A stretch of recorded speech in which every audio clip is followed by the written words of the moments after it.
मैं जोरदार तालियों के साथ में जनता से विनती करता हूं कि देवेंद्र फडणवीस जी को आप करतल ध्वनि से स्वागत करें। धन्यवाद।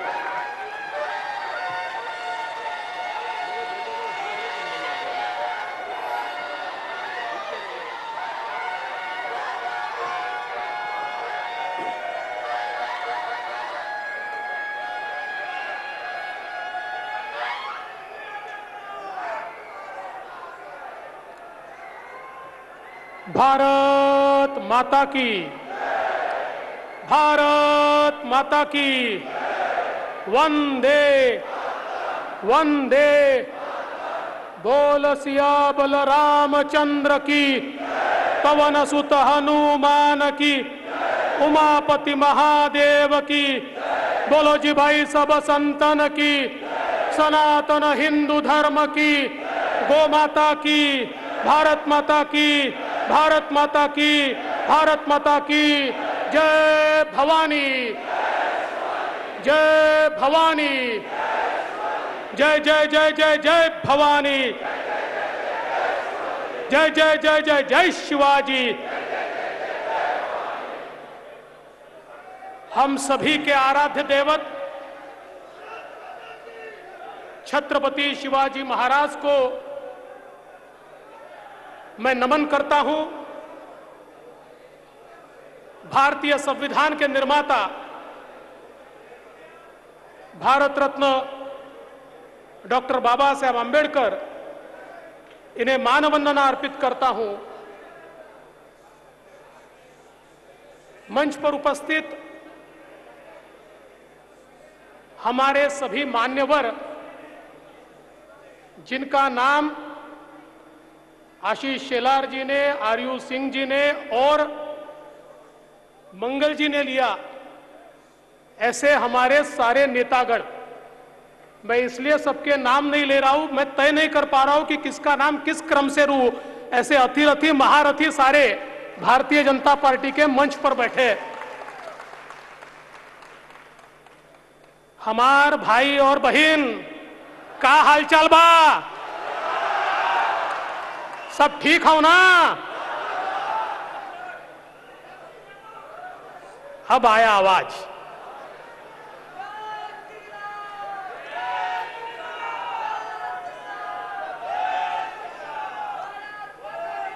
हमने यह तय किया था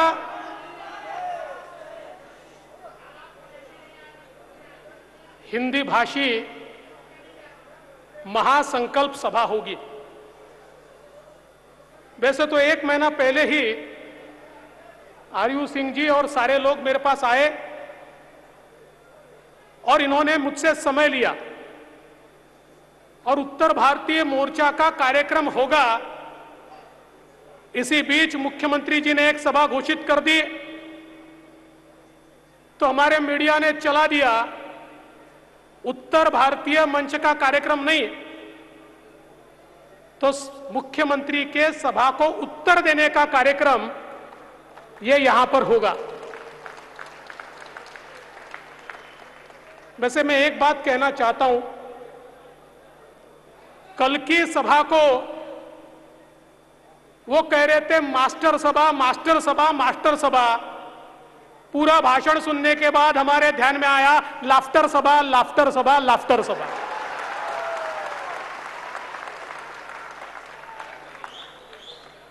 कल छत्रपति संभाजी महाराज की भी जयंती थी और भगवान नरसिंह की भी जयंती थी।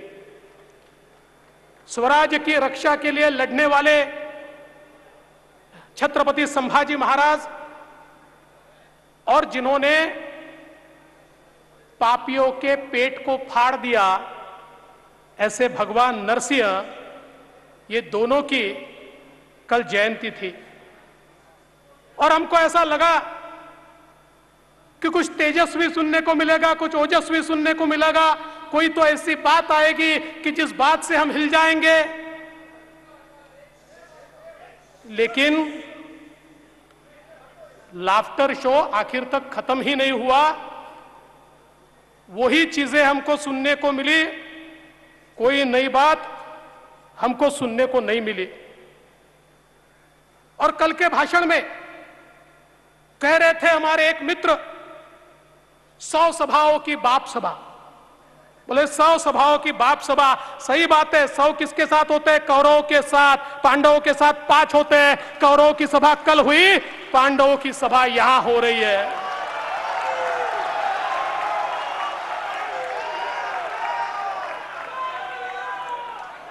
मैं आपसे कुछ सवाल करना चाहता हूं, मुझे जवाब दीजिए।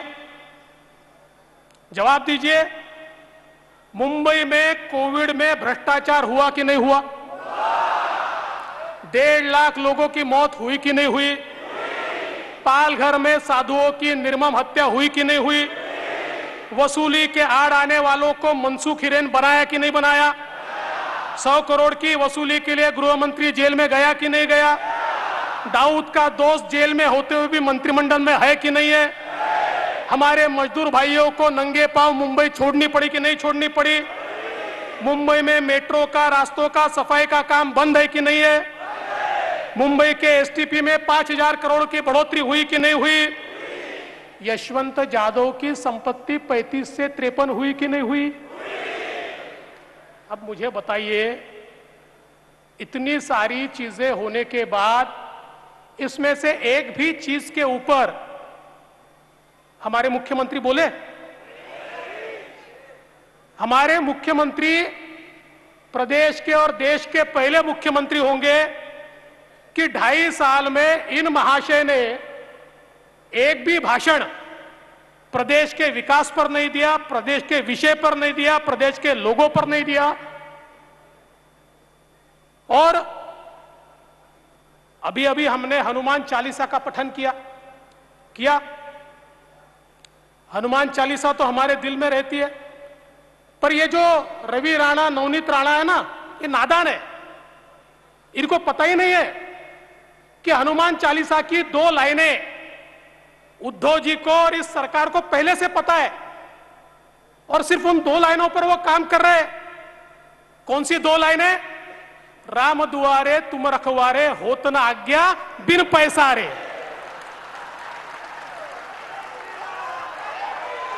राम दुआरे तुम रखवारे, होत न आज्ञा बिन पैसारे। इसीलिए 24 महीनों में 53 प्रॉपर्टी तैयार हो गई, और यशवंत जाधव ने अपनी मातोश्री को 50 लाख की घड़ी भी दे दी। अपनी मातोश्री को, गलत मातोश्री मत समझना। लेकिन मेरा सवाल है, क्या हिंदू हृदय सम्राट शिवसेना प्रमुख बाला साहब ठाकरे ने कभी यह सोचा होगा कि उनके पुत्र के राज में हनुमान चालीसा बोलना राजद्रोह होगा और औरंगजेब के कब्र पर जाकर माथा टेकना ये राज शिष्टाचार होगा? क्या उन्होंने कभी सोचा होगा? दोस्तों, छत्रपति संभाजी राजे, जिनके बारे में कहते हैं देश धर्म पर मिटने वाला शेर शिवा का छावा था, महापराक्रमी परम प्रतापी एक ही शंभू राजा था। जिस छत्रपति संभाजी राजा को औरंगजेब ने तड़पा तड़पा कर मारा, क्या कहता था औरंगजेब? ये नहीं कहता था कि तुम्हारा राज दे दो, ये नहीं कहता था तुम्हारा किला दे दो, ये नहीं कहता था तुम्हारी संपत्ति दे दो। वो तो एक ही बात कहता था, संभाजी मुसलमान बन जाओ, धर्म बदल दो, लेकिन देश धर्म पर मिटने वाला शेर शिवा का छावा था, महापराक्रमी परम प्रतापी एक ही शंभू राजा था। संभाजी राजे ने कह दिया, अरे जान भी चली जाए न स्वराज दूंगा न स्वधर्म दूंगा। और ऐसे संभाजी राजा का, उनका खून करने वाले, उनको मौत की घाट उतारने वाले, उनकी निर्मम हत्या करने वाले औरंगजेब की समाधि पर वो असदुद्दीन ओवैसी जाता है और माथा टेकता है, और तुम देखते रह जाते हो। अरे शर्म करो, चुल्लू भर पानी में डूब मरो, चुल्लू भर पानी में डूब मरो। अरे ओवैसी सुन ले, कुत्ता भी ना पेशाब करेगा औरंगजेब की पहचान पर। अब जो भगवा लहराएगा पूरे हिंदुस्तान पर, अब जो भगवा लहराएगा पूरे हिंदुस्तान पर।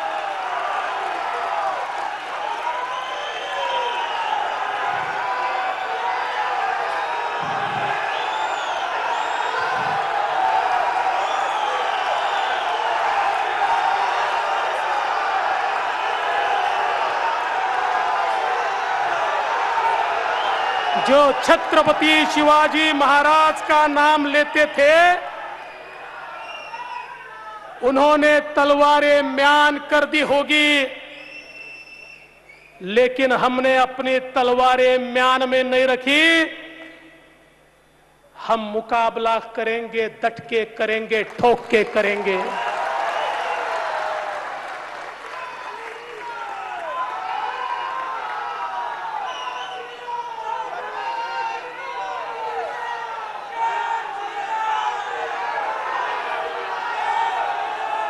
वैसे तो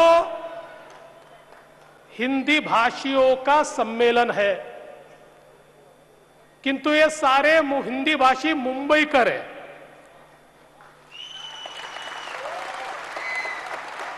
और इन मुंबईकरों को मराठी भी समझता है, लेकिन एक मुंबईकर ऐसा है, वो है तो मुंबईकर पर ढा रहा है मुंबई पर कहर। ऐसे मुंबईकर को मुझे कुछ बताना है, इसलिए आज मैं मराठी में भी बोलने वाला हूं।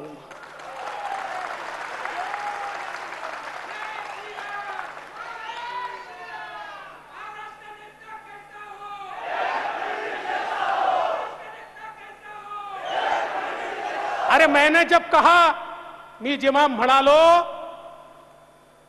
राम जन्मभूमीच्या आंदोलनामध्ये अयोध्येमध्ये तुमचा एकही नेता नव्हता, किती मिर्ची लागली? अरे मैं तो अयोध्या जा रहा था, मैं तो बाबरी गिरा रहा था, मैं तो मंदिर बना रहा था, तुझको मिर्ची लगी तो मैं क्या करूं?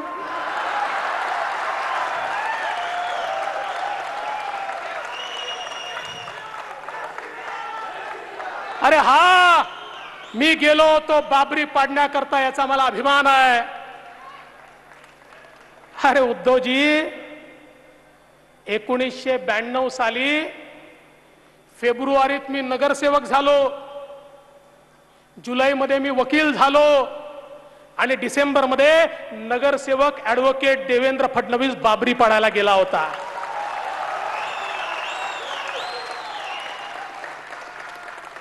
सहलीला चला, सहलीला चला, सहलीला चला, नहीं। अरे लाठी गोली खाएंगे, मंदिर वही बनाएंगे, ये कहते हुए गए थे। क्या कहते हुए गए थे? लाठी गोली खाएंगे, मंदिर वही बनाएंगे। तुम्ही गेले होते सहलीला, आम्ही नव्हतो गेलो सहलीला। अरे तेव्हा तर सोडाच, त्याच्या 1 वर्ष आधी ज्यावेळी पहिली कार सेवा झाली आणि आमच्या कोठारी बंधूंना त्या ठिकाणी मारलं, तरी देखील भगवा झेंडा त्या बाबरी ढाच्याच्या वर आमच्या कोठारी बंधूंनी लावला। त्याही कार सेवेला हा देवेंद्र फडणवीस गेला होता। आणि नुसता गेलाच नव्हता, अनेक दिवस बदायूंच्या जेलमध्ये देखील होता। आज भी बदायूं के जेल की वो सलाखें याद है जहां पर हम राह देखते थे कि चलो हम तो पहुंचे हैं, कोई तो शिवसेना वाला पहुंचेगा, पहुंचेगा, पहुंचेगा, कोई नहीं आया। हम इंतजार करते रहे, कोई नहीं आया। आणि एवढंच नाही, त्याच्याही आधी 19व्या वर्षी त्या ठिकाणी काश्मीरमध्ये हिंदूंवर अत्याचार चालू झाला, तर विद्यार्थी परिषदेसोबत त्या काश्मीरमध्ये देखील जाऊन आतंकवाद्यांचा मुकाबला करण्याकरता, तिथे मनोबल वाढवण्याकरता गेलेला हा देवेंद्र फडणवीस आहे। आम्ही 5 स्टारचं राजकारण नाही केलं, जमिनीवरचं राजकारण केलंय. और जब भी जाते थे, जेव्हा जेव्हा गेलो, तिकीट काढायला पैसे होते, पण ठरवलं राम तिकीट काढून जाओ. कधी तिकीट काढलं नाही, कुठल्या हॉटेलला झोपलो नाही, झोपलो तर प्लॅटफॉर्मवर, झोपलो तर त्या ठिकाणी फुटपाथवर, झोपलो तर मंदिरामध्ये. सगळ्यांसोबत संघर्ष केला. गोळ्या चालताना पाहिल्या, लाठ्या मारताना पाहिल्या, लाठ्याही खाल्ल्या, म्हणून इथपर्यंत पोचलो. सोन्याचा चमचा घेऊन पैदा झालेलो नाहीये. आणि जेव्हा त्या अयोध्यामध्ये बाबरी ढाचा पडत होता आणि आम्ही म्हणत होतो लाठी गोली खाएंगे, मंदिर वही बनाएंगे, तेव्हा सांगा शेपट्या कोणी टाकल्या होत्या आणि कुठे टाकल्या होत्या? कोणी टाकल्या होत्या आणि कुठे टाकल्या होत्या? आम्हाला एकदा सांगा उद्धवजी. आणि म्हणून कार सेवकों का मजाक उड़ाने वालों को मैं कहना चाहता हूं, अरे जब भी इस देश को आवश्यकता होगी हम फिर कार सेवक बनकर जाएंगे और इस देश की धर्म को, संस्कृति को और सुरक्षा को, उसकी रक्षा करने के लिए हम जाएंगे. काल चांगलं झालं. काय म्हणाले उद्धवजी? देवेंद्र फडणवीस यांनी पाय ठेवला असता तरी बाबरी ढाच्या खाली आला असता. केवढा विश्वास आहे माझ्यावर बघा.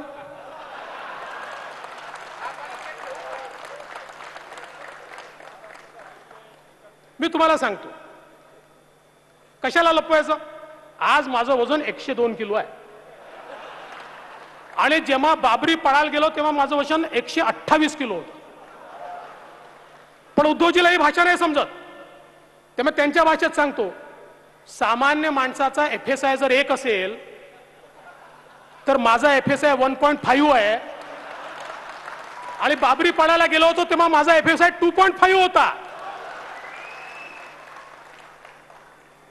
पण उद्धवजी तुम्हाला असं वाटतंय माझ्या पाठीत खंजीर खुपसून तुम्ही माझं राजकीय वजन कमी करू शकाल?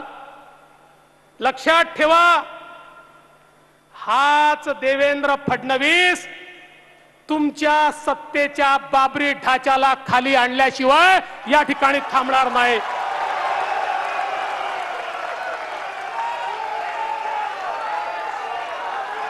आणि लक्षात ठेवा, माननीय बाळासाहेब ठाकरे शरद पवारांना मैद्याचं पोतं म्हणायचे. शरद पवारांना मैद्याचं पोतं म्हणायचे. उद्धवजी त्याच मैद्याच्या पोत्याच्या पायावर नाक घासून तुम्ही मुख्यमंत्री झालात. वजनदार लोगों से संभल के रहना. जितना वजन ऊपर दिखता है ना उससे दुगना नीचे. खरं म्हणजे काल कोणीतरी ट्वीट केलं वाघ. अरे त्यांना समजावून सांगा, वाघाचे फोटो काढल्यामुळे वाघ होता येत नाही. वाघ व्हायचं असेल तर निधड्या छातीनं आव्हानांचा सामना करावा लागतो, तेव्हा वाघ होता येतं. नुसती फोटोग्राफी करून कोणाला वाघ होता येत नाही. कुठला सामना केला तुम्ही? कुठला केला सांगा? कुठल्या आंदोलनात तुम्ही होतात? कुठल्या संघर्षाला तुम्ही होतात? कुठल्या संघर्षाला नाही. आणि आजही 2 वर्ष कोरोनाचा संघर्ष चालला. माझा तुम्हाला सवाल आहे, मैदानामध्ये कोण होतं? सांगा, कोण होतं मैदानामध्ये? होते उद्धव ठाकरे? होते, पण फेसबुक लाईव्ह होते. आम्ही अलाईव्ह होतो आणि ते फेसबुक लाईव्ह होते.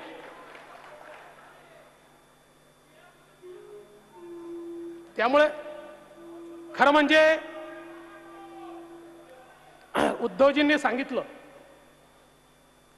की बाळासाहेब भोळे होते आणि मी धूर्त आहे. हे खरंच आहे. तुम्ही कुठल्याही ज्याला प्राण्यांची माहिती आहे त्याला विचारा, तो तुम्हाला सांगेल वाघ हा भोळाच असतो. पण धूर्त कोण असतो? कोण असतो? मी नाही सांगत, तुम्ही सांगा.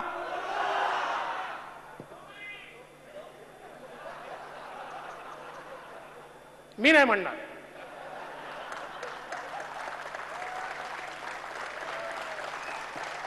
मी नाही म्हणणार. अरे त्यांनी पातळी सोडली म्हणून आपण थोडी सोडायची. त्यांच्याकडे बोलायला काहीच नाही म्हणून पातळी सोडून बोलतात. आता आमच्या आशिष शेलारांनी एवढे प्रश्न विचारले, एकाही प्रश्नाचं उत्तर नाही. आमच्या अमित साटमनी पुस्तक छापलं भ्रष्टाचाराचं. अरे काउंटर पुस्तक तर छापा, तेही छापायला तयार नाहीत. त्यामुळे खरं म्हणजे एक लक्षात ठेवा, बाळासाहेब वाघ होतेच, पण आता या देशामध्ये एकच वाघ है और उस शेर का नाम है नरेंद्र मोदी.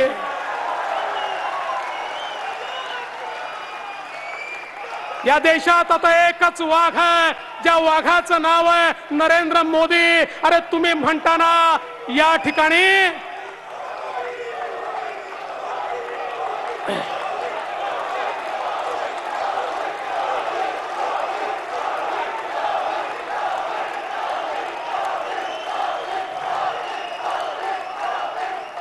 तुम्ही म्हणता ना मंदिरातली घंटा वाजवणारा नाही, दहशतवाद्यांना कंठस्नान घालणारा हा हिंदू. तर मग घ्या, दहशतवाद्यांना कंठस्नान घालणारा तुम्ही मानता तो हिंदू कोण? नरेंद्र मोदी. ज्या मोदीजींनी या भारतामध्ये आमच्या सैनिकांवर हल्ला केल्यानंतर थेट सर्जिकल स्ट्राईक केला आणि त्या ठिकाणी सीमेमध्ये घुसून मारलं, ते नरेंद्र मोदी. एअर स्ट्राईक करून त्या ठिकाणी दहशतवाद्यांना मारण्याचं काम केलं, ते नरेंद्र मोदी. अरे पाकिस्तानमध्ये आणि पाक व्याप्त काश्मीरमध्ये घुसून जो दहशतवाद्यांना ठोकून काढतो तो खरा हिंदू, आणि तो म्हणजे नरेंद्र मोदी. आणि म्हणून तुमचं हिंदुत्व हे गधाधारीचं आहे, ते गदाधारी नाही आहे. आणि तुम्ही म्हणाले आम्हाला लात मारली. अरे लात गधा मारतो. हा, जो खराब पैलवान असतो तो ठोकर मारतो, ठोकर. लात गधा मारतो, गधा.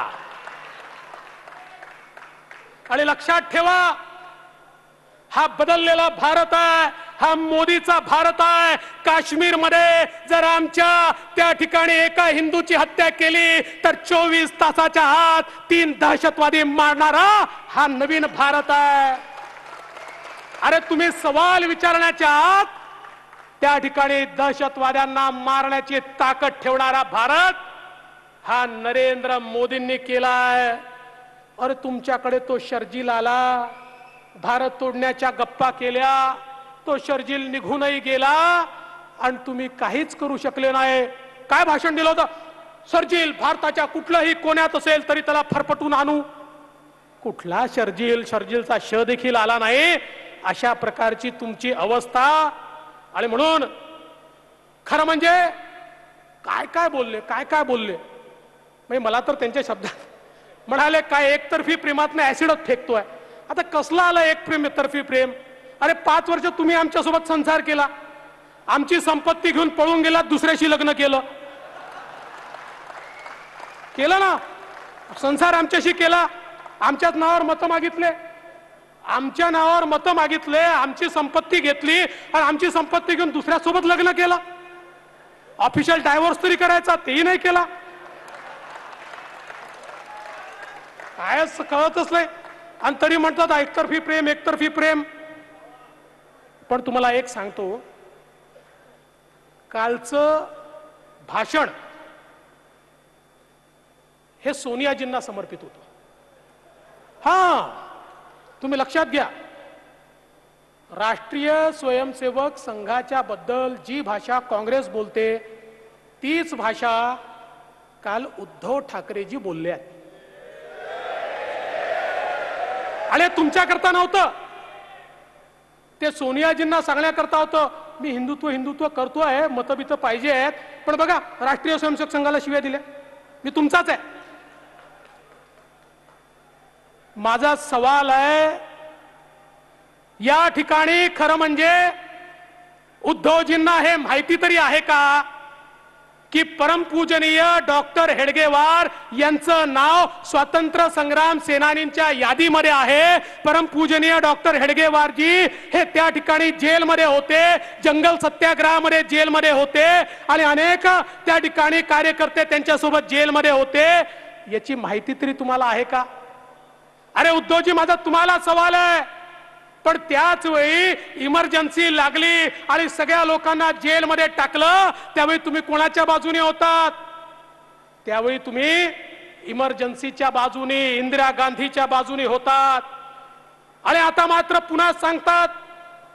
मला एक मस्त वाटतं यांचं, यांचा जो मुद्दा नसला, मुंबईला महाराष्ट्रापासून तोडण्याचं षडयंत्र पाठच केलाय.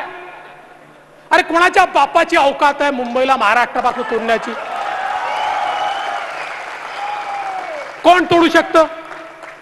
पण मी त्यांना पुन्हा इतिहासाकडे नेतो. काल जनसंघाबद्दल बोले. अरे तुमचंच गॅझेटियर बघा, महाराष्ट्र शासनाने छापलेल्या गॅझेटियर मध्ये स्पष्टपणे लिहिलेलं आहे की संयुक्त महाराष्ट्र समितीत जे घटक होते त्या घटकातला एक घटक हा जनसंघ होता. आणि एवढंच नाही तर तुमचा पक्ष पैदाही झाला नव्हता त्यावेळी या ठिकाणी संयुक्त महाराष्ट्र समिती आणि जनसंघाच्या तिकिटावर उत्तमराव नाना पाटील आणि प्रेमजीभाई आशर हे निवडून आले होते. काय मनात येईल ते बोलून टाकायचं, इतिहास पाहायचा नाही, इतिहास वाचायचा नाही. आणि जेव्हा बोलायला काही नसेल, मुंबई वेगळी करणार. अरे मुंबई वेगळी करायची आम्हाला, महाराष्ट्रातनं नाही. तुमच्या भ्रष्टाचारापासून वेगळी करायची आहे, तुमच्या अनाचारापासून वेगळी करायची आहे, तुमच्या दुराचारापासून वेगळी करायची आहे, तुमच्या अत्याचारापासून वेगळी करायची आहे. याच महाराष्ट्रामध्ये महाराष्ट्राला भूषण वाटेल अशी मुंबई तयार करायची आहे आम्हाला, अशी मुंबई तयार करायची आहे. सामान्य मुंबईकराचा पैसा तुम्ही जो लुटला, मगाच्या आशीने सांगितलं, रस्ते, पाणी, नाले, गटारी, भुयारी काहीच सोडलं नाही, काहीच सोडलं नाही. आणि म्हणून मी मगाशी सांगत होतो, हे भाषण हे जसं शिवसैनिकाकरता होतं तसं ते त्या ठिकाणी सोनियाजींकरताही होतं. कारण काल काय सांगितलं, संभाजीनगर मी म्हणतो म्हणजे झालं ना, आता नाव बदलायची आवश्यकता नाही. म्हणजे सोनियाजींची भाषा पुन्हा, म्हणजे मला तर असं वाटतं, ओ खैरे व्हा आता बहिरे, ओ खैरे व्हा आता बहिरे. औरंगाबादचा कायम झाला खसरा आणि भाजपचं सरकार येत नाही तोपर्यंत संभाजीनगर विसरा. आता संभाजीनगर विसरा. कारण उद्धवजींनी काल सोनियाजींना सांगितलं, मॅडम चिंता करू नका, आमचा पाठिंबा काढू नका, आम्ही संभाजीनगर करत नाही, आम्ही औरंगाबादच ठेवतो. त्यामुळे मी त्यांना पुन्हा एकदा सांगू इच्छितो, हे जे तुमचं चाललेलं आहे मुंबईच्या संदर्भात, मुंबई तोडण्याची भाषा वगैरे, तुम्हाला पुन्हा आठवण करून देतो. लक्षात ठेवा, तुम्ही म्हणजे मुंबई नाही, तुम्ही म्हणजे मराठी नाही, तुम्ही म्हणजे महाराष्ट्र नाही, तुम्ही म्हणजे हिंदुत्व नाही. काय म्हणाले, आम्ही मुंबईचे बाप. अरे अनरोस पुत्र ऐकला होता, अनरोस बाप कुठला पैदा झाला माहित नाही, अनरोस बाप कुठला पैदा झाला माहित नाही. अरे मुंबई महाराष्ट्र आणि भारताचा एकच बाप आहे आणि त्या बापाचं नाव आहे छत्रपती शिवाजी महाराज, दुसरा बाप नाही आहे. अरे हे स्वतःला मुंबईचा बाप घोषित करून राहिले. म्हणाले मी पंतप्रधानांच्या व्हीसी मध्ये होतो आणि पंतप्रधानांची मीटिंग IPL सारखी मी त्या ठिकाणी ऐकली. IPL सारखी मनोरंजन करत होते. मला माहित नाही तिथे तर सगळे मुख्यमंत्री होते, चेअरगर्ल आजूबाजूला यांच्या होत्या का मला माहित नाही.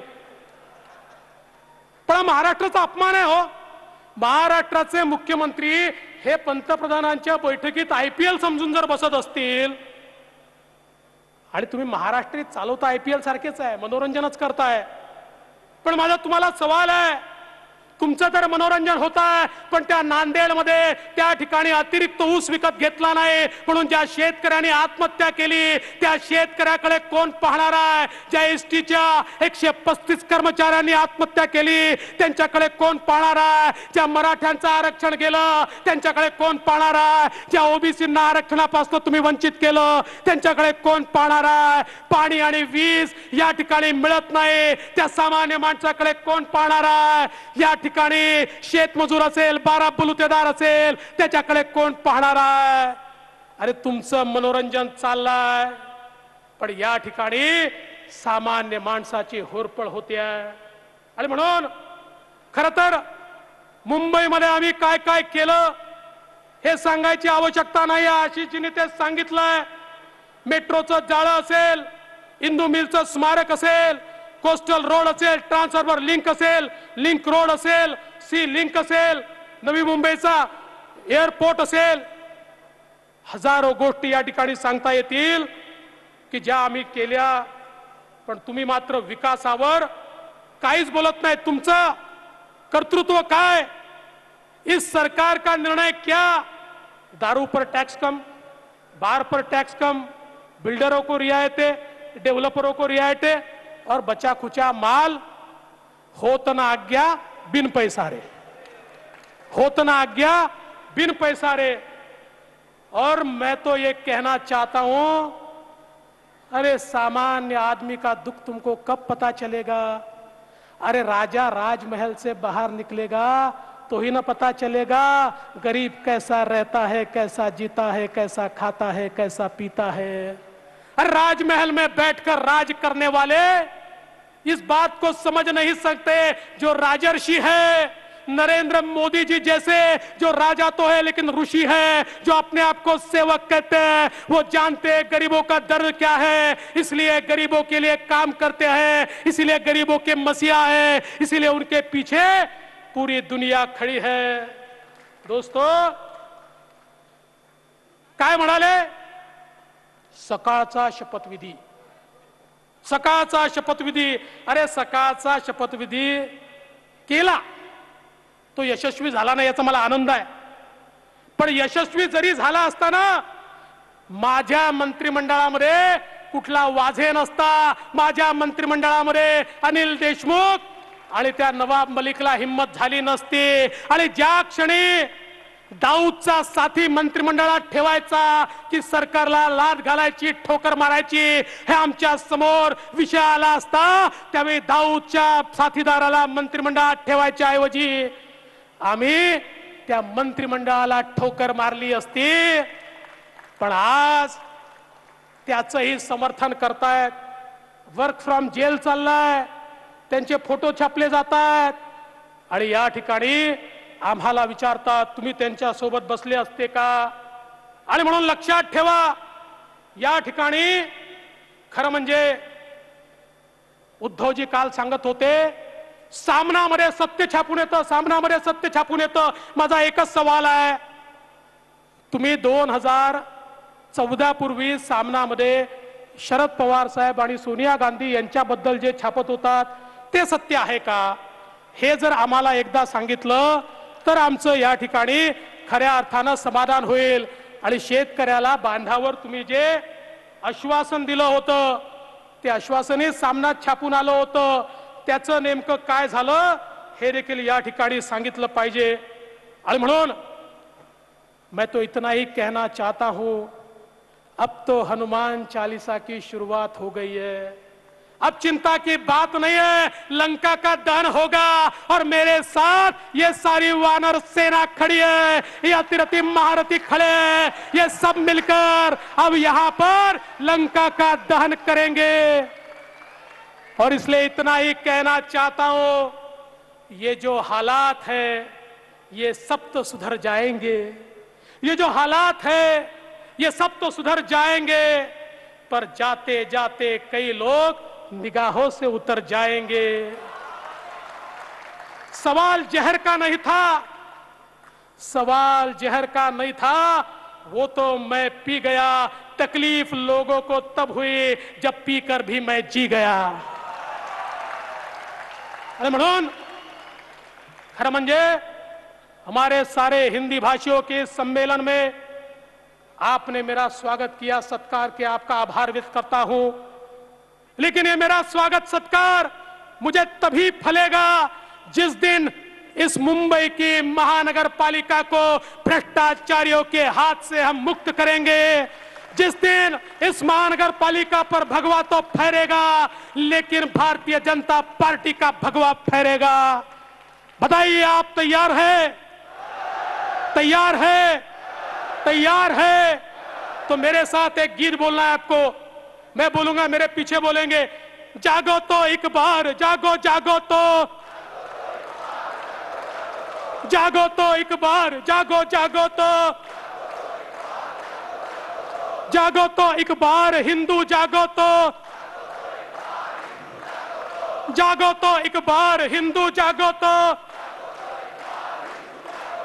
जागे थे वीर शिवाजी, जागे थे वीर शिवाजी, जागे थे वीर शिवाजी, भागे सारे दुश्मन पाजी, भागे सारे दुश्मन पाजी, मचा दिया संग्राम, जागो जागो तो, जागो तो एक बार हिंदू, जागो तो, जागो तो एक बार, जागो जागो तो। जागे थे गुरु गोविंद प्यारे, जागे थे गुरु गोविंद प्यारे, जागे थे गुरु गोविंद प्यारे, देश पे अपने लाल थे वारे, देश पे अपने लाल थे वारे, लुटा दिया परिवार, जागो जागो तो, लुटा दिया परिवार, जागो जागो तो, जागो तो एक बार, जागो जागो तो, जागो तो एक बार हिंदू, जागो तो।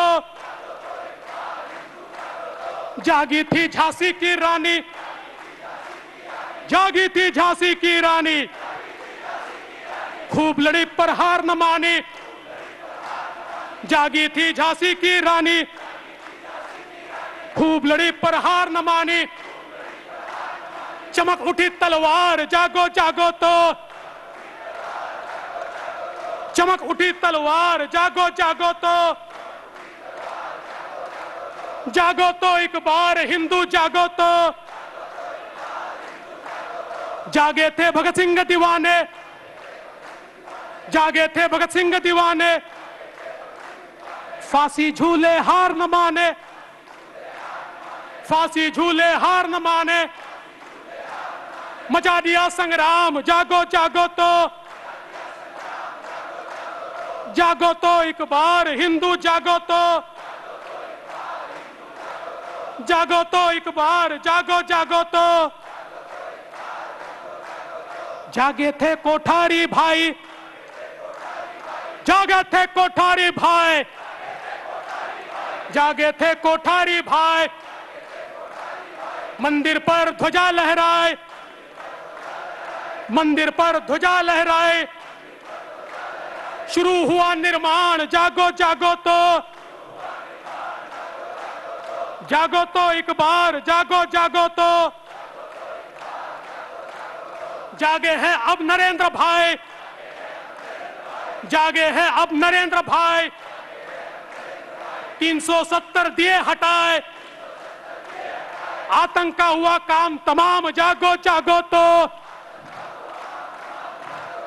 जागो तो एक बार, जागो जागो तो,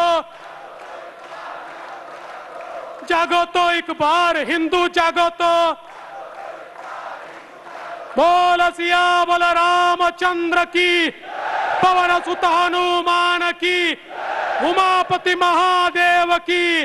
बोलो जी भाई सब संतन की, सनातन हिंदू धर्म की, गौ माता की, भारत माता की, भारत माता की। जय हिंद, जय महाराष्ट्र। बहुत